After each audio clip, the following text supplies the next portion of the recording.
আসসালামু আলাইকুম রহমতুল্লাহি ওবরকাতুহু। সম্মানিত দর্শক, আজকে যে বিষয়টি নিয়ে আলোচনা করব এটি ইংরেজিতে এটিকে বলা হয় odd, O double D, odd, যার অর্থ বিব্রতকর, অসামঞ্জস্যকর, ক্ষেত্র বিশেষে অপ্রাসঙ্গিক, দেখতে অন্য সবার মতো নয়। আমরা বলি না অড মানে একটা ভেড়ার পাল আছে, কিন্তু ভেড়ার পালের মধ্যে হঠাৎ করে একটা গাধা দাঁড়িয়ে গেল। তো সেক্ষেত্রে গাধাটি হলো অড। এটি গরুর পাল আছে, বিশাল একটা গরুর পাল আছে, তার মধ্যে একটা ছাগল, ছাগলটি হলো অড। এটা মানুষ আছে, এটা বিরাট মানুষের সমারোহ আছে, তার মধ্যে হঠাৎ করে একটা গোকরা সাপ এসে গেল, অড। তো এরকম যে তারেক রহমান সাহেব, যিনি বর্তমান প্রধানমন্ত্রী, দেশের একটা সবচেয়ে বড় দল, এখন যেহেতু ক্ষমতায় যারা থাকে তারাই বড় দল, তো সেই বড় দলের যিনি প্রধান ব্যক্তি, সভাপতি, চেয়ারম্যান, এখন তিনি কি নেতা হতে পারবেন বা নেতা হয়েছেন, এ ধরনের প্রশ্ন করাটাই তো একটা নির্বুদ্ধিতা, এটা বোকা। তাহলে আমি এই নির্বোধের মতো, বোকার মতো একটা বিষয় নিয়ে কেন আলোচনা করছি, সেটা আপনাদের যদি ধৈর্য থাকে, শুনতে ইচ্ছা করে, আপনারা শুনতে পারেন। আর যাদের শুনতে ইচ্ছা না করে, তারা দু চারটি গালি দিয়ে চলে যেতে পারেন। প্রথমত হলো যে নেতা যিনি হবেন, দ্য লিডার, তাকে নেতা হিসেবে জন্মগ্রহণ করতে হয়। অর্থাৎ তিনি যখন জন্মগ্রহণ করেন, তার বডি, তার চাহনি, তার মানে ফিজিক্স, দৈহিক গঠন, তার রসায়ন, সব কিছুর মধ্যেই নেতৃত্বের একটা গুণাবলী, একটা আউটলুক চলে আসে। তিনি যে খুব বড় লম্বা হবেন, নট লাইক দ্যাট। তিনি যে খুব সুন্দর হবেন, নট লাইক দ্যাট। কিন্তু তার সব কিছু, মানে জন্মের পর থেকে, যেদিন থেকে জন্ম নেবেন সেদিন থেকে তার মনে হবে তিনি নেতা। যেমন চেঙ্গিস খান জন্ম নিয়েছেন, মায়ের পেট থেকে জন্ম নিলেন, তার হাত মুষ্টিবদ্ধ, হাতটা খোলা হলো, দেখা গেল যে হাতের ভিতরে রক্তপিণ্ড, মানে মায়ের পেটের জমাট বাঁধা রক্ত সে মুট করে ধরে আছে। সবাই মনে করলে শিশু তো সাধারণ শিশু নয়, এ বড় হয়ে অনেক কিছু হবে। আচ্ছা, আলেকজান্ডার জন্ম নিলেন, একেবারে যেদিন জন্ম নিলেন সেই দিন থেকে যেদিন রাষ্ট্র ক্ষমতা নিলেন, প্রত্যেকটা লোক ভাবলো এ একজন নেতা। জুলিয়াস সিজার একই অবস্থা। আপনি মাদুরো, অর্থাৎ নেলসন ম্যান্ডেলা, যার ডাক নাম মাদুরো, না ঠিক মাদুরো নয়, সরি, মাদিবা, মাদিবা, তার ডাক নাম হলো মাদিবা। তো এই মাদিবার জীবনী পড়ে দেখেন, মহাত্মা গান্ধীর জীবনী পড়ে দেখেন, পণ্ডিত জওহরলাল নেহেরুর জীবনী পড়ে দেখেন। একেবারে তার যখন জন্ম হলো ২-৩ বছর বয়স, তখন থেকেই প্রকাশিত হতে থাকলো যে তিনি নেতা হবেন বা তিনি নেতা হিসেবেই জন্মগ্রহণ করেছেন। বাংলাদেশে বঙ্গবন্ধুর কথা চিন্তা করেন, ইভেন জিয়াউর রহমানের কথা চিন্তা করেন। এই দুজন লোক, মানে তারা শৈশব থেকেই ক্যাপ্টেন ছিলেন, ক্লাসের ক্যাপ্টেন ছিলেন, ভালো ছাত্র ছিলেন বা মন্দ ছাত্র ছিলেন, ফুটবল মাঠে মারামারির নেতৃত্ব দিতেন, নিজের ঘরের খাবার না খেয়ে সেই অন্যের মানুষের ঘরের যে খাবার আছে সেই খাবার পৌঁছানোর জন্য নিজে না খেয়ে আছেন, অন্যকে খাওয়াতেন আমাদের দেশে। এইভাবে নেপোলিয়ন বোনাপার্ট থেকে শুরু করে আমরা মাওলানা আবুল কালাম আজাদ, লিক ওয়ান, ভারতের স্বাধীনতা সংগ্রামের যে সকল অগ্রগামী রয়েছে, স্যার আশুতোষ মুখোপাধ্যায় থেকে শুরু করে শরৎ বসু, নেতাজি সুভাষচন্দ্র বসু, পণ্ডিত জওহরলাল নেহেরু, শেরেবাংলা একে ফজলুল হক, এরকম অসংখ্য নেতার নাম আপনারা বলতে পারবেন, যারা একেবারেই, যেমন শেরেবাংলা ফজলুল হক, আমরা ছোটোকালে কী পড়েছি, তিনি তার বাড়ির পাশের যে নদীটি, সেই নদীটি সাঁতরে পার হতেন, কুমির ভরা ছিল। তিনি বই কেনার পরে ২-৩ দিন পরে বইগুলো ছিঁড়ে ফেলে দিয়েছিলেন। বাবা জিজ্ঞেস করলো কেন ছিঁড়ে ফেলেছিল, বলে যে ওগুলো মুখস্থ হয়ে গেছে, আর এক সেট বই আনা হলো। তো তিনি বলে দিলেন, এই মাথা থেকে ওই মাথা পর্যন্ত মুখস্থ বলে দিলেন। এগুলো তো সত্য কথা। এখন আপনি দেখা গেল যে ক লিখতে কলম ভাঙেন ৩৩টা, খ লিখতে আপনার হাঁটু ভেঙে যায়, গ উচ্চারণ করতে আপনার গলা ভেঙে যায়, মার খেতে খেতে ছোটোকালে ট্রান্সলেশন, পার্টস অফ স্পিচ মার খেতে খেতে ফেলু গদে হতে হতে আপনার জীবন শেষ হয়ে যায়। তো হঠাৎ করে আমরা আপনাকে বললাম যে, oh my God, you are a big দার্শনিক ফিলোসোফার, আপনার মতো কোনো জ্ঞানই নাই, আপনি যে লেখাপড়া করেননি। এটাই তো জ্ঞানের একটা প্রধান লক্ষণ। আপনি যদি আজ জ্ঞান অর্জন করতেন, লেখাপড়া করতেন, তাহলে কেউ না কেউ আপনাকে বলতে পারতো যে আমি তার শিক্ষক, আমি তাকে শিখিয়েছি। যেহেতু আপনি লেখাপড়া করেননি, এজন্য স্বয়ং আল্লাহ হলেন আপনার শিক্ষক। কাজেই হে নেতা, আপনাকে সালাম। এই ঘটনা কি আমাদের পৃথিবীতে ঘটে না? অহরহ ঘটে। তো এই যে নেতৃত্ব জন্মগ্রহণ করে, জন্মের পর থেকে সে ধীরে ধীরে যেখানে যে অবস্থায় থাকুক না কেন, সে অবস্থায় তিনি তার নেতৃত্বের প্রমাণ দেন শৈশব থেকে একেবারে জীবন পর্যন্ত। নেতার যে গুণাবলী, তিনি 1% নিজেকে নিয়ে চিন্তা করেন, 90% মানে 99% পৃথিবী নিয়ে, অন্য মানুষ নিয়ে, দেশ জাতি নিয়ে চিন্তা করেন। তিনি উপার্জন করেন, নিজে খান 1%, 99% অন্য মানুষকে খাওয়ান। নেতা কখনো অন্যেরটা খায় না, নেতা অন্যকে খাওয়ায়। এই হলো নেতার স্বাভাবিক বৈশিষ্ট্য। তো সেই দিক থেকে জনাব তারেক রহমান সাহেব, তার যারা ক্লাসমেট, তার যারা বাল্যবন্ধু, তার যারা সহকর্মী, তারা তার শৈশবের এই বিষয়গুলো সম্পর্কে সাক্ষ্য দেবেন। যৌবনে বা বর্তমানে এখন আমরা তাকে যে অবস্থায় দেখছি, আমরা তো সবাই তাকে দেখছি প্রধানমন্ত্রী হিসেবে, তাকে দেখছি বিএনপির সভাপতি হিসেবে, তো তিনি তো নেতা হয়েই আছেন। তো এটা নিয়ে আমাদের প্রশ্ন করার কি আছে?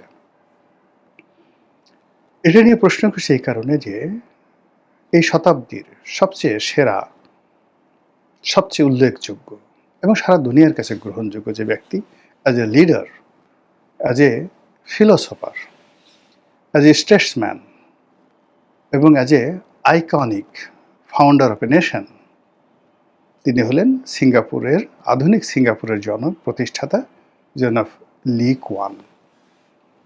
তো তিনি একটা সূত্র দিয়েছেন, দুটো সূত্র দিয়েছেন। সেটা হলো নেতা কিভাবে তৈরি হয়। প্রথম সূত্রটা বলে নিই। তিনি যেটি বলেছেন যে আমাদের এই সমাজে, এই দুনিয়াতে যত মানুষ জন্ম নেয়, ৯৯% মানুষ জন্ম নেয় as a simple man, just like potato, তরি তরকারির মতো। এদের জন্ম হয় শুধু মরে যাওয়ার জন্য, এরা বেঁচে থাকে শুধু খাওয়ার জন্য, আর এরা চিন্তা করে কেবলমাত্র নিজের জন্য। এটা হলো ৯৯% লোক। আর একজন মানুষ এই বৃত্তের বাইরে গিয়ে অন্যের কথা চিন্তা করে, অন্যের জন্য কাজ করে এবং সে চেষ্টা করে, অনেক ক্ষেত্রে সফল হয় না, কিন্তু সে চেষ্টা করে মানুষের কল্যাণের জন্য। এই যে 1%, সে হলো জন্মগতভাবে নেতৃত্বের গুণাবলী নিয়ে জন্মগ্রহণ করে। তো ১০০ জনের মধ্যে ৯৯ জন সাধারণ মানুষ, একজন নেতৃত্বের গুণাবলী আছে। এই যাদের ১০০ জন আছে, এদের মধ্যে কর্মজীবনে সফল হয় একজন। মানে ধরুন ১০,০০০-এর মধ্যে ১০০ ইন্টু ১০০, ১০,০০০ মানুষের মধ্যে একজন নেতৃত্বের গুণাবলী আছে কিন্তু জীবনে সফল হয়ে গেল। সে মেম্বার হলো, চেয়ারম্যান হলো, সিভিল সার্ভিসে গেল, মিলিটারি সার্ভিসে গেল, প্রমোশন পেল, ইউনিট কমান্ডার হলো, অ্যাসোসিয়েশনের প্রেসিডেন্ট হলো। এইভাবে যদি ১৮ কোটি মানুষের মধ্যে ১০,০০০ দিয়ে ভাগ দেন, এই কজন মানুষ নেতৃত্বের গুণাবলীর সম্পন্ন মানুষ, আপনি জীবনে সফল হয়েছেন। এরপর যদি সার্থক ধরেন, যে সত্যিকার অর্থে তিনি নেতা হয়েছেন, সফল হয়েছেন, জনগণের প্রশংসা পেয়েছেন, শরীর স্বাস্থ্য ভালো হয়েছে এবং সুন্দরভাবে মান সম্মান সহকারে মরে গেছেন, আনটিল হিজ ডেথ কাউকে সফল বলা যাচ্ছে না, সার্থক বলা যাচ্ছে না। এদের সংখ্যা 1 in a million, মানে প্রতি ১০ লাখে একজন। তাই যদি হয় তাহলে বাংলাদেশে ১৮ কোটি মানুষের মধ্যে ১৮০ জন মানুষ, তারা কেউ হয়তো ধর্মীয় সেক্টরে, কেউ রাজনীতিতে, কেউ অন্য জায়গাতে, এরকম সফল সার্থক নেতা। তো বুঝতে পারেন যে এটা হলো লি কুয়ানের প্রথম থিওরি। যে থিওরিটি নিয়ে আমি আলোচনা করব এখন তারেক রহমান সাহেব সম্পর্কে, সেটা লিকুয়ানের দ্বিতীয় থিওরি। সেটি হলো যে তিনি কখনো নেতা হবেন না, তিনি কখনো নেতা নন। যিনি জনগণের জন্য চিন্তিত, মানে জনগণের খুশির জন্য, জনগণের বাহবা পাওয়ার জন্য, জনগণ তালি দিবে, জনগণ প্রশংসা করবে, এই জন্য তিনি কাজ করেন। তিনি কখনো নেতা নন।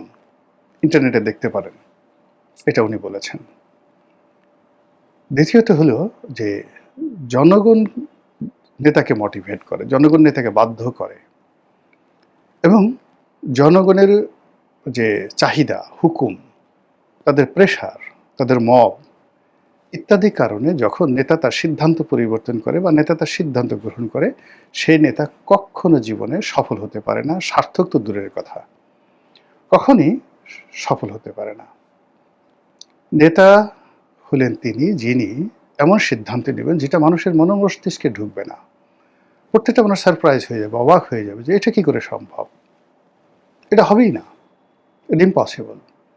নেতা সেটা জিত করবেন এবং সেটা তিনি করে দেখাবেন সমস্ত স্রোতের বিপরীতে গিয়ে। 1 বছর পরে, 1.5 বছর পরে, 2 বছর পরে নেতা বুঝবে যে মানে জনগণ বুঝবে যে নেতা সঠিক, আমরাই মানে যেটা বুঝতে পারিনি। এর অর্থ যে নেতা বেশিরভাগ ক্ষেত্রে যে সিদ্ধান্তগুলো নেয় এগুলো সাধারণ মানুষের দৃষ্টিতে অবাস্তব, সাধারণ মানুষের দৃষ্টিতে অসম্ভব এবং সাধারণ মানুষের কাছে অজনপ্রিয়। কেউ তালি বাজাবে না। নেতা সেই স্রোতের বিরুদ্ধে গিয়ে তিনি সেই সিদ্ধান্ত নিয়ে সফল হবেন প্রথমে, এরপর জনগণ তাকে স্মরণ করবে, সার্থক হবে।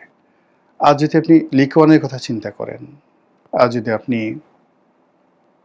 নরেন্দ্র মোদীর কথা চিন্তা করেন, আজ যদি আপনি মাহাথির মোহাম্মদের কথা চিন্তা করেন, মালয়েশিয়ার আধুনিক মালয়েশিয়ার জনক, ইভেন দেং জিয়াওপিং চীনের, এবং বর্তমান যে শি জিনপিং তিনি, এবং আপনি যদি রাশিয়ার প্রেসিডেন্ট পুতিনের কথা চিন্তা করেন, এবং এই যে আয়াতুল্লাহ আলী খামেনি যিনি মারা গেলেন, ইরানের ধর্মীয় নেতা, তাদের প্রতিটি সিদ্ধান্ত ছিল আপাত দৃষ্টিতে জনবিরুদ্ধ। কেউ কেউ বলছেন এটা দেশদ্রোহী, কেউ কেউ বলেছেন এরা কাফের, কেউ কেউ বলেছেন যে এরা মুনাফেক, কেউ কেউ বলছেন এরা দেশটাকে শেষ করে দিয়েছে। কিন্তু প্রায় প্রতিটি মানুষ জীবন সাহানিয়ে এসে মানুষের সার্থকতা লাভ করেছে, এবং এই কথাটাই লিকুয়ান বলার চেষ্টা করেছেন। তো লিকুয়ান যে কথাগুলো বলেছেন, আবার একই কথা মাওলানা আবুল কালাম আজাদ বলেছেন ইন্ডিয়া উইন্স ফ্রিডমে, বিখ্যাত বইতে তার। তিনি বলেছেন যে একজন নেতার জীবনে দুটো সুযোগ আসে, দুটো পরিবেশ পরিস্থিতি তৈরি হয়। একটি পরিবেশ হলো নেতা জনগণের কথা মতো চলে,